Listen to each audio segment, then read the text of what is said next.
Hey guys, welcome here tonight. I'm going to try to go over this We March acronym. This is a tactical environment for medical stuff. I'm going to go over a lot of different medical acronyms that you can probably utilize, whether at the range, private citizens, military, law enforcement, etc. So this one I think is pretty much expanded and built on the tried and true military acronym of March. I don't like it as much for most private citizen kind of areas because no one marches there. But after traveling to several countries, teaching for the last 10 years on my own, this acronym right here through most law enforcement overseas and especially military, paramilitary design areas, they're going to expand on the March acronym. So let's just start it off up here. So make sure you secure all weapons. So this is kind of like the start of scene safety. You want to secure all the weapons. So let's say it's on a firing line. If someone has an AD, ND, you want to be sure that those weapons are holstered up and make them safe, let them hang. I'm not a big advocate of unloading the guns because the reality is the more we mess with the guns, the higher the chances another ND or AD can happen. As John Farnham would say, when does the second ND happen? Right after the first.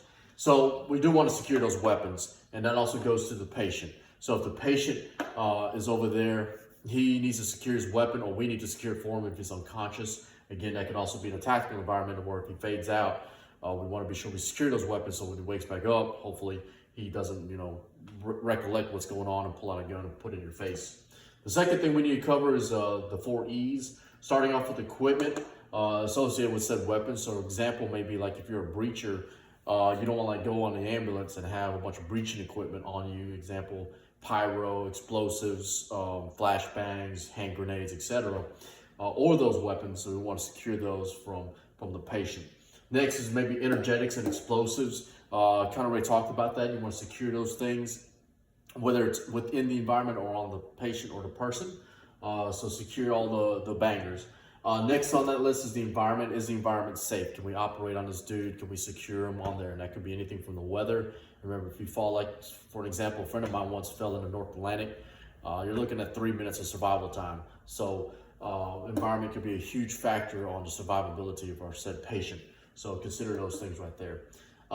If you're EMS, that could be get the patient out from the middle of the road, get off the X, so to speak. So consider all those things right there for W and E4 there. Now we get to the heart of the actual medical stuff. So when you look at M for March, it's going to be massive hemorrhaging. So that's all obvious massive arterial bleeding. This is where most people focus on tourniquets if it's care under fire.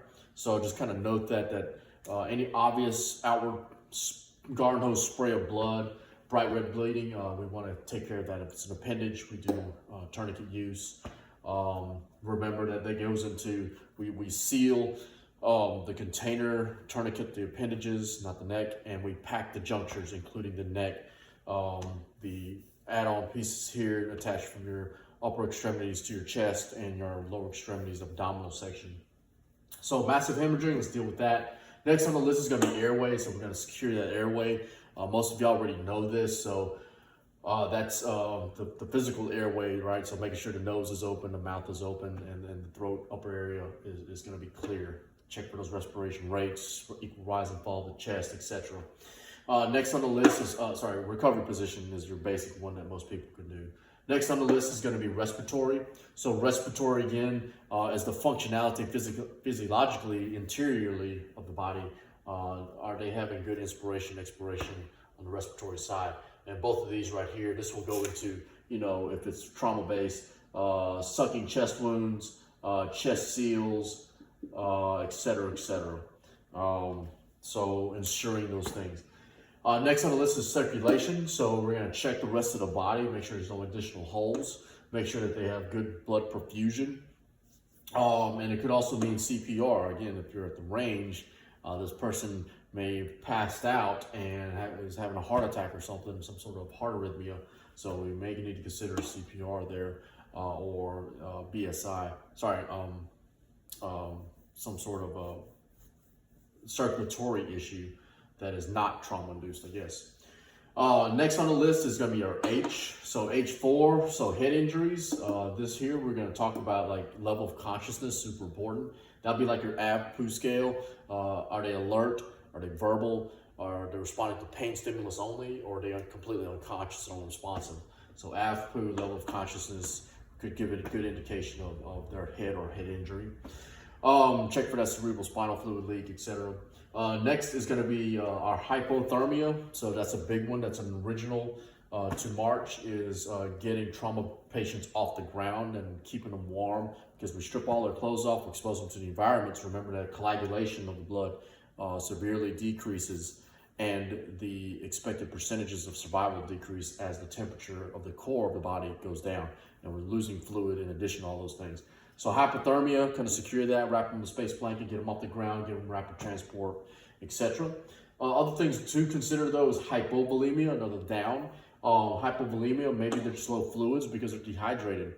Has nothing to really do with the tactical environment, but that could be a predication early on, like, hey, just drink your fluids, make sure your pee is clear and that you're taking enough electrolytes with that. And hyperthermia, especially here in the South or wherever you're at, you might be teaching in some high temperature areas. People like me have had heat exhaustion before, and we're susceptible to it, so pay attention to that. So that's your core of your march, we march, and then down here is going to be your extensions. E3 is going to be your energetic injuries, so it could be blast injury. So maybe it could be a tactical environment like an IED. It could be you're doing explosive breaching. It could be you're handling pyro. So blast injuries is a whole separate beast, so kind of note that.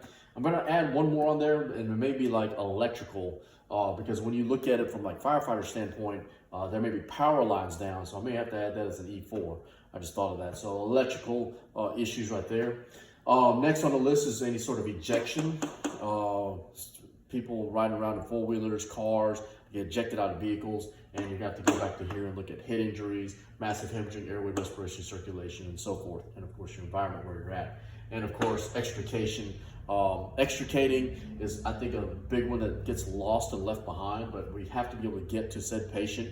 And if they're stuck in a vehicle with weapons, etc., or they're stuck underneath a car or someplace, we have to be able to have a plan to extricate and get access to that victim.